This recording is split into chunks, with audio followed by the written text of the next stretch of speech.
Labą dieną, aš esu Simonas Kaunelis, Nacionalinio susivienijimo valdybos narys ir komunikacijos vadovas. Šiandien kalbamės su Nacionalinio susivienijimo vicepirmininku ir advokatu Dominiku Manharu. Labą dieną. Sveiki. Taigi, šiandien aptarsim Rusijos ekonomikos temą ir turbūt norint suprasti tai, ką matom šiandien, būtų vertinga pažiūrėti į istoriją, kaip Rusijos ekonomika vystėsi. Tai ką galbūt galėtumėt papasakoti apie jos raidą? Tai pradėkim gal nuo to, kodėl mes nusprendėm tokią temą padaryti šioje laidoje. Tai yra iš principo todėl, kad klausimas yra natūraliai aktualus tiek vykstančio karo Ukrainoje kontekste, tiek ir vis pasigirstančių įspėjimų, kad Ukraina gali ne tik neapsiriboti, tai yra Rusija gali ne tik neapsiriboti karu Ukrainoje, tačiau bandyti karą perkelti ir į kitas šalis, tame tarpe, kaip galimas taikinys nurodant ir Baltijos valstybės. Natūralu, kad tokia situacija kelia visuomenės susidomėjimą, kaip ir kelia klausimus, ar ir kiek Rusija yra dar pajėgi tęsti šį pradėtą karą Ukrainoje, o taip pat ar Rusija turi galimybių bei pajėgumų šį karą ne tik tęsti Ukrainoje, tačiau jį perkelti ir į kitas valstybės. Tai natūralu, kad vertinant tokią temą būtina atkreipti dėmesį į momentą, tai yra ekonomika. Kadangi aš asmeniškai nesu karybos žinovas, nesu karo reikalų specialistas, tai apie Rusijos karinius gebėjimus, pajėgumus tikrai daug ko gero nepasakysiu, tačiau apie ekonomiką pakalbėti galime ir be abejo, pirmiausia, kokia yra tiesioginė šio pradėto karo pasekmė Rusijai, tai yra, kad ES pritaikė Rusijai sankcijas ir iš esmės jau artėja 2027 metų pradžia, kai ES ketina visiškai atsiriboti ir nebepirkti jokių gamtinių išteklių iš Rusijos. Iš principo tai reiškia, kad kyla nauja geležinė uždanga ir ES skelbs Rusijai ko gero embargą. Tai kad įvertintumėm, kokia galima ilgalaikė ir trumpalaikė pasekmė Rusijai dėl tokių ES sankcijų ir kaip tai gali sąlygoti Rusijos gebėjimus tęsti toliau agresyvius karinius veiksmus tiek Ukrainoje, tiek galbūt bandyti juos plėsti ir kitur. Tai reikėtų galbūt pradėti visą šį mūsų pasakojimą nuo būtent istorijos. Tai yra, kad Rusijos valdovai, pradedant nuo caro Ivano IV Rūsčiojo, jis suprato, kad pagrindinė Rusijos rinka vis dėlto yra Europa. Tai reikia pastebėti, kad Rusija visada istoriškai buvo tiesiog žaliavų tiekėja. Taip keitėsi žaliavų sudėtis. Senovėje, caro Ivano IV laikais, Rusija buvo smarkiai išplėtusi savo valdas, prisijungusi tiek Kazanės Hanatą, tiek buvo prisijungusi ir didįjį Naugardą. Tokiu būdu Rusijos tuometinės iš pradžių Maskvos didžiosios kunigaikštystės, vėliau jau Rusijos valdos labai smarkiai išsiplėtė. Ir pagrindinė Rusijos eksporto medžiaga buvo visų pirma brangiakailių žvėrelių kailiai, tai yra sabalai, audinės, lapių kailiai, o taip pat tam tikra miško produkcija, dažniausiai tai buvo vaškas, kuris tuometinėje Europoje buvo labai brangus, nes buvo naudojamas žvakių gamyboje, tai yra bažnyčiose, vienuolynuose, per mišias ir taip toliau. Tai tuo metu Ivanas Rūstusis suprato, kad tam, kad jis sėkmingai galėtų vykdyti prekybą su Europą ir iš tos prekybos pelnytis, jam reikia tiesioginio išėjimo į Europos rinką. Atkreipčiau dėmesį gerbiamų žiūrovų į tą aplinkybę, kad tuo metu vienintelis Rusijos išėjimas į jūras ar vandenynus buvo į taip vadinamą šiaurės ledynuotąjį vandenyną. Tai per jį prekyba galima tik labai trumpą metų laiką, taip pat prekybos keliai buvo pavojingi ir labai tolimi tekdavo ten, kad iš šiaurės to vandenyno nuplaukti Europą, tekdavo plaukti Skandinaviją ir žemėlapį Europos visi ko gero puikiai pažįstate, tai buvo labai tolimi prekybos maršrutai, tai atitinkamai Ivanas IV jau pradėjo spręsti tą problemą, ką mums daryti ir kaip mums gauti patogesnius išėjimus. Tai patogesni išėjimai galėjo būti du, tai arba į Baltijos jūrą, arba į Juodąją jūrą. Atitinkamai Ivanas IV nusprendė tą išėjimą gauti į Baltijos jūrą ir tuo metu pradedamas taip vadinamas Livonijos karas, nes atkreipčiau dėmesį, kad tai buvo 16 amžiaus maždaug vidurys. Livonijos ordinas tuo metu vis dar buvo kaip Livonijos ordinas, tai yra karinis ordinas, tačiau tas karinis ordinas jau daugiau kaip 100 metų su nieko nekariavo, buvo tapęs labai turtingu, nes vykdė prekybą, turėjo uostus, Rygą, Taliną ir kitus. Ir atitinkamai jau buvo smarkiai nusilpęs ir Ivanui IV atrodė, kad tas Livonijos ordino prisijungimas, nukariavimas bus lengvas jam kąsnis ir jis prisijungs visą tą Livoniją, tai dabartinė Latvija, Estija. Ir tokiu būdu gaus ir Livonijos turimus uostus, tai yra Ryga, Talina, galimybę vykdyti prekybą per Dauguvos upę, kontroliuoti Dauguvos upę ir tokiu būdu išspręs savo tas pagrindinės problemas išėjimo Europos, tiesioginį išėjimo Europos rinką. Tačiau nutiko toks dalykas, kad paskutinis Livonijos ordino magistras, pamatęs, kad jau reikalai prasti, atbėgo prašyti pagalbos ne kur kitur, o į Vilnių, pas Lietuvos didįjį kunigą, būtent Lietuvos didįjį kunigaikštį Žygimantą Augustą, davė jam vasalinį ištikimybės priesaiką, tai yra iš principo, kad prisipažįsta save Žygimanto Augusto vasalu ir atitinkamai, kad visas Livonijos ordinas tampa vasalinė valstybė Lietuvos didžiosios kunigaikštystės ir tuomet Lietuvos didžioji kunigaikštystė, gindama jau savo, kaip sakyti, naujas valdas, gindama savo vasalą, stoja į taip vadinamą Livonijos karą kartu su prieš Ivaną IV ir jo valdoma Rusija. Iš pradžių tas karas mums sekėsi labai sunkiai. Ir tai būtent buvo viena iš priežasčių, kodėl buvo sudaryta Livonijos unija su Lenkija, nes iki tol Lietuvos didžioji kunigaikštystė ir Lenkijos karalystė buvo susijusios per būtent asmeninę uniją, tai yra, turėjo tą patį valdovą. Žygimantas Augustas buvo ir Lietuvos didžioji kunigaikščiu, ir tuo pačiu Lenkijos karaliumi. Ir buvo laikoma, kad valstybės laikomas, kad buvo atskiros, skirtingos ir Lenkija, kaip sakyti, nelabai skubėjo Lietuvai pagalba, kuriai tas karas, Livonijos karas su Ivanu Rūsčiuoju sekėsi sunkiai. Ir tik po to, kai buvo sudaryta jau Livonijos unija ir Liublino unija. Atsiprašau, tai Liublino unija ir galiausiai mirus Žygimantui Augustui ir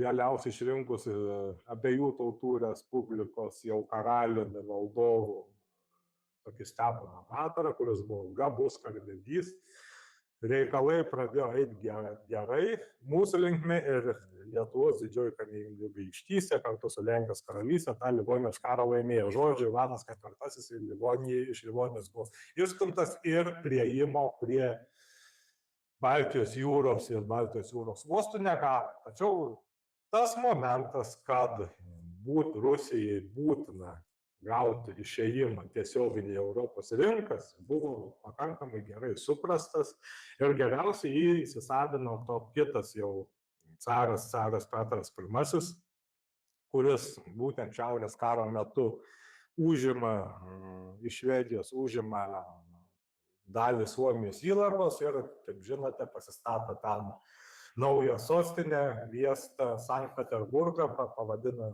jį savo vardu ir atitinkamai būtent tas Sankt Peterburgas tampa pagrindiniu Rusijos uostu, bei taip pat pagrindiniu Rusijos miestu ir Rusijos sostinė, netgi 200 metų daugiau kaip 200 metų tokia buvo, per kurį buvo vykdoma prekyba, tiesioginė prekyba su Europos šalimis ir apie carą Petrą I Rusijos istorijoje yra sakoma, kad jis prakirto Rusijai langą Europą.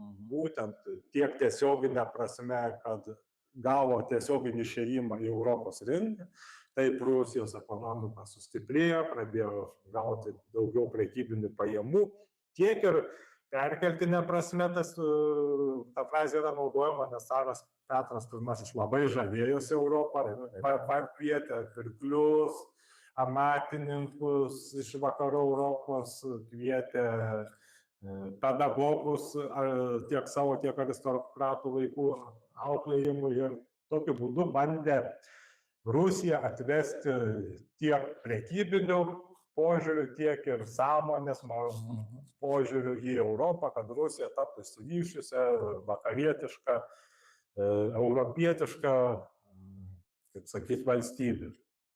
Ir štai galiausiai būtent Sankt Peterburgas, kuris šiuo metu yra su visom aglomeracijom antras pagal dydį Rusijos miestas, jame su visom aglomeracijom gyvena virš 5 milijonų gyventojų, tai yra vienas pagrindinių Rusijos uostų, šalia, tai yra Sankt Peterburgo uosto, šalia to Sankt Peterburgo uosto yra pastatyti ir kiti uostai, tai yra Primorskas, Ust-Luga šiuo metu, ten per paskutinius Rusijos dešimtmečius buvo pastatyti ypač galingi naftos terminalai, apie kuriuos galbūt skaitėte, kad gerieji dronai iš Ukrainos juos aplankė ir ten buvo pokštelėjimai ir padumavimai tose terminaluose ir nuolatos būna.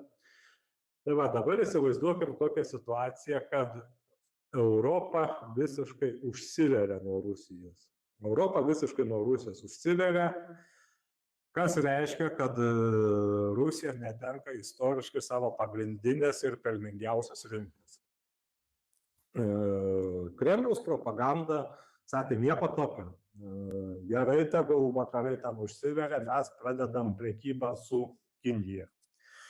Tai mes parodom dabar įvairius žemėlapius, kaip yra sukurta Rusijos logistika. Tai yra geležinkelių žemėlapis, kelių žemėlapis ir vamzdynų žemėlapis. Iš jų matyti, kad absoliučiai beveik visa Rusijos logistikos sistema yra sukurta taip, kad užtikrintų prekių eksportą į būtent Europą. Tai yra keliai veda į Europą, geležinkeliai veda į Europą, vamzdynai, tie patys garsieji Družba veda į Europą. Bet žiūrėkit, Dominikai, jeigu dabar Rusija laiko, kad Europa yra toks civilizacinis priešas, kuris labai nusistatęs prieš ir nenori bendradarbiauti, ar jinai negali išvystyti tos infrastruktūros prekybai su Kinija, su Indija, galbūt su kitom regiono šalim? Tai va, pažiūrėkit, viską nulemia Rusijos geografija. Rusija yra didžiulė valstybė, kaip visi puikiai žinome, tačiau yra turinti labai mažą gyventojų tankį. Tai yra pagal gyventojų tankį yra gal 10 ar kokioje 12 vietoje nuo galo, nuo pačios. Tai yra absoliučiai mažas gyventojų tankis ir mažesnis dar gyventojų tankis turi tik tos valstybės, kur ten jau iš principo dykumos, kur net nėra sąlygų gyventi. Toliau į Kiniją, kurią dabar Rusija laiko savo pagrindinę užsienio prekybos partnerę, veda vienas vienintelis geležinkelis, kuris dėmesio nutiestas carų laikais. Pradėjo tiesti Aleksandras III, pabaigė Nikolajus II. Daugiau logistikose nelabai yra. Yra nutiestas vienas nelabai didelio galingumo dujotiekis, ne taip senai, tai yra Sylas ir Sibiro jėga. bandoma tartis dėl antro dujotiekio į Kiniją tiesimo, tačiau Kinija pasako labai paprastą sąlygą. Jei norit, tieskitės už savo lėšas, Kinija nieko neduos, nieko nefinansuos, nusitieskit dujotiekį už savo lėšas ir tada Kinija galbūt iš jūsų tas dujas ir pirks, bet pirks jas už jūsų vidaus rinkos kainą. Tai yra, vidaus rinkos kaina yra dotuojama. Tai reiškia, Kinija, taip, nusitieskit dujotekį už savo lėšas ir tuomet mes už lengvatinės dotacinės kainas iš jūsų tas dujas galbūt pirksit, nes jūs juos neturit kur daugiau dėti. Taigi, akivaizdu, kad ta situacija jau darosi Rusijai pakankamai komplikuota ir tiesą sakant, pats Kremlius tą pradeda suprasti, nes kai praeitais metais Europos Sąjunga su Trumpu, pas Donaldu Trumpu, JAV prezidentu pasirašė sutartį, kad nuo šiol naftą ir dujas į Europos Sąjungą tieks būtent į JAV. Ir kad tai JAV tampa pagrindiniu šių energetinių išteklių gavėjų, tai iš principo buvo netgi viešai išreikštas susirūpinimas ir Rusijos propagandistų laidose, kur, ten kokia nors, greičiausiai girdėjot, Skabajevą veda laidą, pasikviečia irgi kažkokį ten propagandistą, kalbasi apie tą temą, kad dabar Europos Sąjunga sudarė gamtinių išteklių tiekimo sutartį su JAV, kad dabar būtent JAV užima mūsų buvusią rinką Europos Sąjungoje, ten tas jos metys pradėjo tam propagandinius blėnius pasakyti, kad čia pinigais sugedę vakarai gali tik pagazinti, mes kitokias vertybės išpažįstam, mums svarbu tradicinės vertybės, kad mes neteksim pinigų, tai čia mūsų nepagazinsim, bet viską pasakė, žinot, šitoj naujienai jokio optimizmo aš neižvelgiu. Tai jau pradeda suprasti dar daugiau. Dabar kilus karui Irane ir atitinkamai blokuojant Ormūzo sąsiaurį, Kremliaus tas atstovas spaudai toks Peskovas išstojo su pareiškimu, kad turim Nord Stream atšakas į Vokietiją. Viena Nord Stream atšaka yra sunaikinta, bet kita veikianti. Rusija nuo rudens yra pasiruošusi jau pradėti tiekti gerom sąlygom dujas toliau. Maždaug nesirūpinkit, dujų turėsit.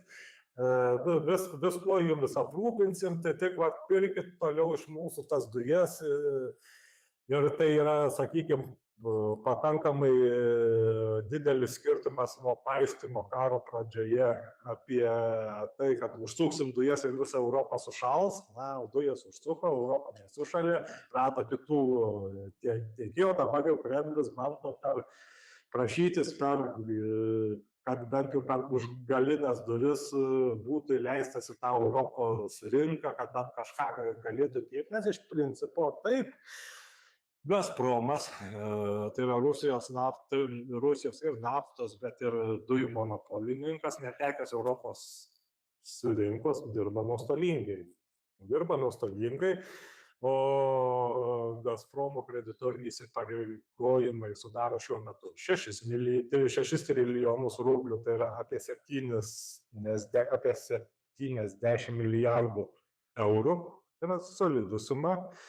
Apie 50 milijardų eurų yra skolinga kita energetinių išteklių milžinė Rosneft. Dar 4 trilijonus rublių, tai apie 50 milijardų eurų skolingi Rusijos geležinkeliai. Toliau šie metai prasidėjo Rusijos ekonomikai praktiškai kaskadiniu kritimu. Kaip per pirmą ketvirtį Rusijos federalinis biudžetas baigė pirmą ketvirtį turėdamas 4,5 trilijonų rublių deficitą, tai yra apie 50 milijardų eurų. Toliau dar apie 1,5 trilijono deficitas baigtas, pirmasis kvartalas baigtas regioniniai biudžetai, tai yra Rusija, kaip žinot, yra federacija, kurioje pagal oficialiai pripažintas jos sienas, tai yra be jokių ten lindimų į Ukrainą, yra daros 83 federaciniai subjektai, kurie valdomi gubernatorių ir tie 83 federaliniai subjektai sugeneravo 1,5 trilijono deficitą per pirmą šių metų ketvirtį. Toliau rezervų, kuriais Rusija iki šiol finansavo šį karą, praktiškai nebėra. Tai yra Rusijos rezervuose yra likę gal tik apie 4 trilijonų rublių, tai yra jau mažiau nei vien biudžeto deficitas per pirmą ketvirtį. Dar yra Rusijos centrinio banko rezervai, tai yra pagrinde sudarantis auksu ir juaniais.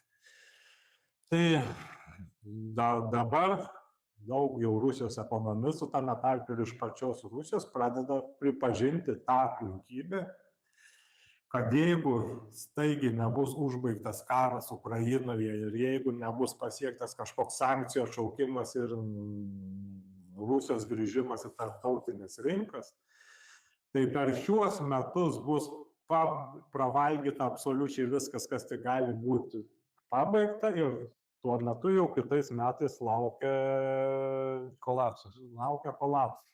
Gerai, žiūrėkit, o kaip dabar yra, pasigirsta kalbų, kad kai uždarė Hormūzo sąsiaurį, tai naftos kaina pakilo ir kad tai padės Rusijos ekonomikai, jeigu neatsigauti, bent jau kurį laiką prasilaikyti. Kaip jūs tą žiūrite? Tai be abejo, kad ta naftos kaina Kremliui veikia į pliusą, tai šiek tiek gelbėja, tačiau klausimas, kiek labai gelbėja. Pagal įvairių ekonomistų paskaičiavimus naftos kaina, būtent Rusijos Urals naftos kaina, turėtų būti apie 100 ir daugiau dolerių už barelį, ir tokia naftos kaina turėtų laikytis mažiausiai 2 metus. Kas, sakykime, būtų pakankamai nerealu. Ir jeigu 2 metus laikytųsi, tai dar galbūt kažkaip tas skyles Rusija pavyktų užkirsti. Bet to reikėtų atkreipti dėmesį, kad tą puikiai supranta Ukraina ir jie taip pat nesėdi rankų sudėjusi. Kiekvieną praktiškai rytą pasigirsta naujienos apie naujas Ukrainos bepiločių atakas, būtent taikant į naftos terminalus, tiek būtent Sankt Peterburgo, Primorsko ir Uslugos uostose.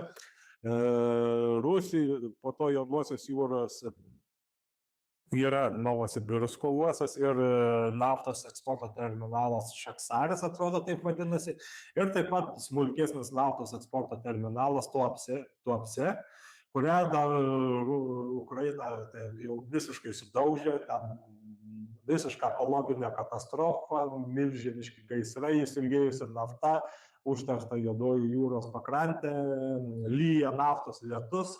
Ir taip toliau. Tai Ukraina puikiai suprasdama, kad taip iš tos pakilusios naftos kainos Rusija pelnosi ir tai didina Rusijos kažkokias galimybės tęsti karą, tai jie naikina Rusijos naftos eksporto infrastruktūrą, kuri praktiškai ir eina per uostus. Tai grubiai apibendrintai kalbant, tai 20% Rusijos naftos eksporto pajėgumų turi Tuapse, tiksliau ne Tuapse, o Uslugos uostas, 20% Primorsko uostas, 20% Novosibirsko uostas, po to Tuapse, Murmanskas ir dar keli kartus sudėjus dar 20% ir tik 20% naftos eksporto pajėgumų yra per Ramųjį vandenyną, per Vladivostoką.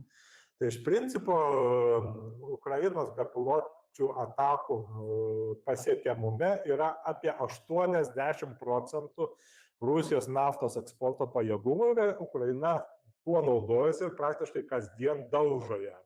Taip, trikdydama naftos eksportą ir matyti, kad nors naftos kainos pakilo kelis kartus, tačiau Rusijos pajamos tiek nedidėja, nes taip sutrikdyta naftos eksporto galimybė ir atitinkamai jau net patys Rusijos Kremliaus atstovai jau pradeda suprasti, kad artėja katastrofa ir tokius teiginius jau pradeda transliuoti ne kažkokie opoziciniai kanalai, ne opoziciniai politikai iš emigracijos, ne iš kažkokių ten pogrindinių transliavimo vietų, o visiškai oficialiuose Rusijos ekonomikos forumuose, kuriuose dalyvauja Rusijos valdžios ekonominio bloko atstovai, tai yra Centrinio banko vadovė Elvyra Nabiullina, finansų ministras Ivanovas, ekonomikos ministras Rešetnikovas ir kiti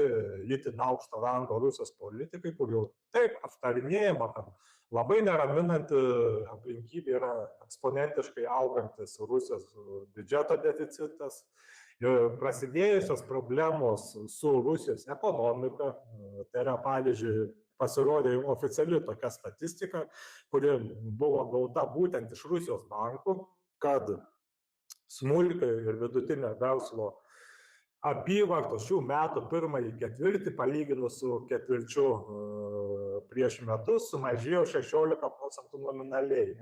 Pridėkim dar tą aplinkybę, kad mažiausiai 10% buvo reali infliacija, tai gaunasi, kad smulkus ir vidutinis verslas Rusijoje yra šiuo metu susitraukęs ketvirtadalį. Čia įsivaizduokit, kokia tai yra katastrofa. Stambusis verslas. Čia dar reikėtų tokią remarką padaryti, kad Rusijos statistikos agentūra, valstybinė Eurostat, kiek ten bemeluotų, kiek beklastotų, bet oficialiai ji pati pripažįsta, kad ji mato tik stambųjį verslą. Tai yra, ji renka duomenis tik iš tų įmonių, kurios yra stambiosios. Tai yra smulkiai vidutinio verslo, Rusijos statistikos agentūra, tai vadinama Eurostatas, jie iš vis nemato, nes iš ten duomenų nerenka.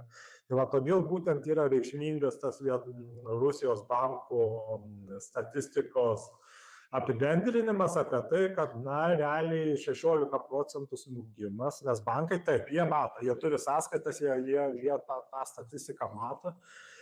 Tai o stambiausia irgi nieko gero, nes stambusis verslas jau pradeda mažinti pajėgumus, pereina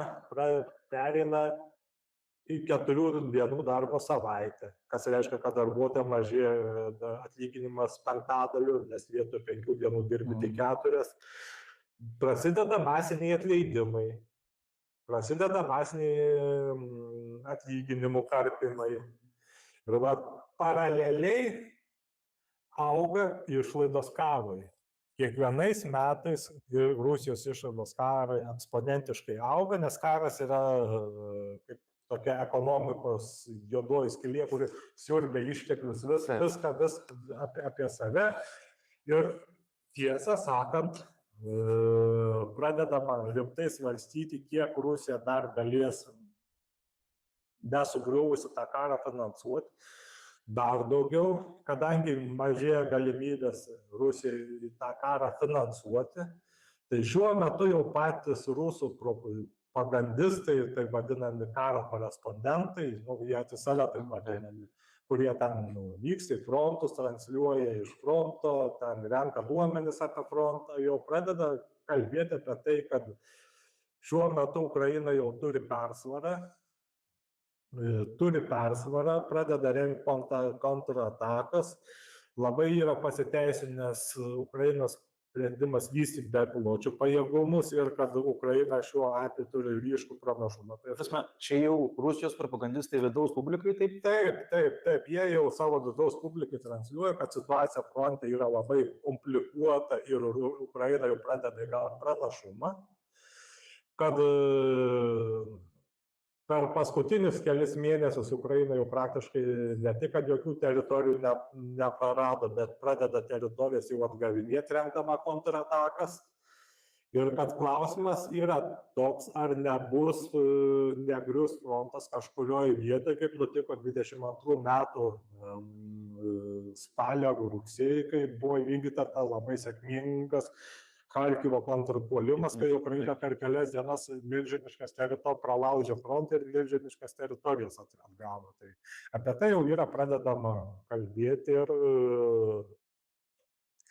bendras verdiktas yra toks, kad Rusija tikrai nebeturi jokių pajėgumų plėsti karo į kitas šalis, ji nebeturi pajėgumų net išlaikyti karinius veiksmus vienoje Ukrainoje. Atitinkamai jau visi pradeda Kremliui, net ir Kremliuje pradedama suprasti, kad tą karą su Ukraina metas baigti. Tai be abejo, Kinijos faktorius yra labai svarbus, tačiau Kinija reikia suprasti, kad ji nėra jokia sąjungininkė Rusijai. Kinija tiesiog naudojasi jai išpuolusią progą. Ji už ženkliai pigiau nei rinkos kainą nusipirkinėja Rusijos gamtinius išteklius, nes supranta, kad Rusija jų daugiau neturi kam parduoti. Ir tuo pačiu metu tiekia Rusija įvairias prekes, kadangi dėl sankcijų Rusija jų negali niekur kitur nusipirkti, tačiau jas tiekia už brangiau nei rinkos kainą. Tai atitinkamai Kinija gauna tą didžiulę maržą, kad perka daug pigiau nei pirktų šiaip, parduoda daug brangiau nei parduotų šiaip. Tai Rusija, tai yra Kinija, iš Rusijos tiesiog paprasčiausiai pelnosi. Ir tą net ir pats Rusijos verslas ar net patys Rusijos politikai netgi atvirai pasako, kad Kinija mums jokia nesąjungininkė, Kinija mums didžiausia priešė. Nu taip, tai šiaip iš kinų ideologų kartais pasigirsta net tokių pasvarstymų, kad susigrąžinam Honkongą, kodėl ne Vladivostoką, nes Vladivostokas irgi buvo ten kažkada Rusijos imperijos atplėštas ir tokių pasvarstymų, bent jau pretenzijų, tokių identinių pasigirsta. Taip, manau, kad tokių pretenzijų yra ir tiesą sakant, Kinija ko gero moka laukti, ji laukia, žiūri, kas čia bus. Ir jeigu, pavyzdžiui, Rusija nebaigs to karo Ukrainoje, tai greičiausiai kažkada galime išvysti ir prasidėjusi Rusijos defragmentacija, tai yra Rusijos skaidymasi. Ir tuomet, manau, Kinija su mielu noru priglaus pas save tam tikras Rusijos dalis, kurios Kinijai atrodys reikalingos. Ypač tas, kurios turtingos resursais turbūt. Ir kurios turtingos resursais, ir kur dirbamos žemės geros, ir kur tarkim upės kokios nors yra, dar kas nors. Kuo puikiausiai. O jūsų manymu, jeigu dabar ekonominė situacija Rusija stumia į tokią padėtį, kai ji nebegali tęsti karo ir jinai turėtų sudaryti taiką ir negalėtų primesti jau tam savo palankių sąlygų, ir tarkim turėtų pasitenkinti su labai mažais ten teritoriniais laimėjimais arba iš vis jokių ten kažkokiu atveju, tai koks efektas to būtų pačiai Rusijos visuomeniai? Ar Putino režimas gali atlaikyti tokį smūgį, ar nelabai? Tai čia ko gero yra viena iš esminių priežasčių, kodėl Putinas net ir visas tas aplinkybės, kurias mes apkalbėjom, suprasdamas vis to karo nebaigė. Nes karo pabaigimas jam galimai lemtų jo paties valdžios praradimą.